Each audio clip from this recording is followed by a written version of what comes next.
Episode 1. விசுவாசத்தின் தூணும் வறட்சியின் நிழலும்.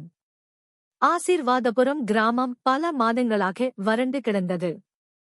வயல்கள் வெடித்து மக்கள் நம்பிக்கை இழந்தனர். கிராமத்தின் முதியவரும் விசுவாசத்தின் ஆழமான அஸ்திவாரமுமான பெரியசாமி ஐயா 80 வயது வழக்கம் போல தன் முற்றத்தில் மண்டியிட்டு மழைக்காக ஆண்டவரிடம் கண்ணீருடன் ஜெபம் செய்து கொண்டிருந்தார். அவர் பேரன் யோவான் 25 வயது நவீன விவசாயம் படித்தவன். அவன் ஜெபத்தை ஏற்காமல், தாத்தா, வெறும் ஜெபத்தால் மழை வராது, ஆழ்துளை கிணறுதான் போடணும், அறிவியல்தான் உண்மை என்று வாதிட்டான்.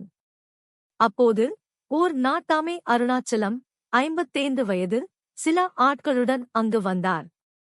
அவர், பெரியசாமி, உங்க ஜெபம் போதும், நாங்க கிணறு வெட்ட ஆட்களை வரவழைச்சிருக்கோம், இனிமே மண்ணை நம்பி வேலை பார்த்தாதான் பலன் கிடைக்கும் என்று ஆவேசமாக கூறினார். பெரியசாமி ஐயா அமைதியாக மண்வெட்டியை எடுத்தார். நாட்டாமே, நீங்க சொல்றது சரி, வேலை பார்க்கணும், ஆனா என் விசுவாசமும் வேலை செய்யும். இன்னைக்கு சாயங்காலம் 6 மணிக்கு எல்லாரும் தேவாலயத்துக்கு வாங்க, ஒரே ஒரு ஜெபம்.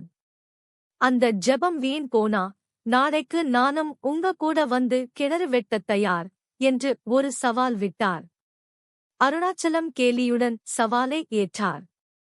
யோவானோ கவலையுடன் நின்றான். பெரியசாமி ஐயா யோவானிடம் கிணறுகளின் நீர் இருப்பை கணக்கெடுக்கச் சொல்லிவிட்டு தன் மண்வெட்டியுடன் காய்ந்து போன வயல்வெளியை நோக்கி நடக்கத் தொடங்கினார். அவர் முகத்தில் அசைக்க முடியாத விசுவாசம் மட்டுமே தெரிந்தது.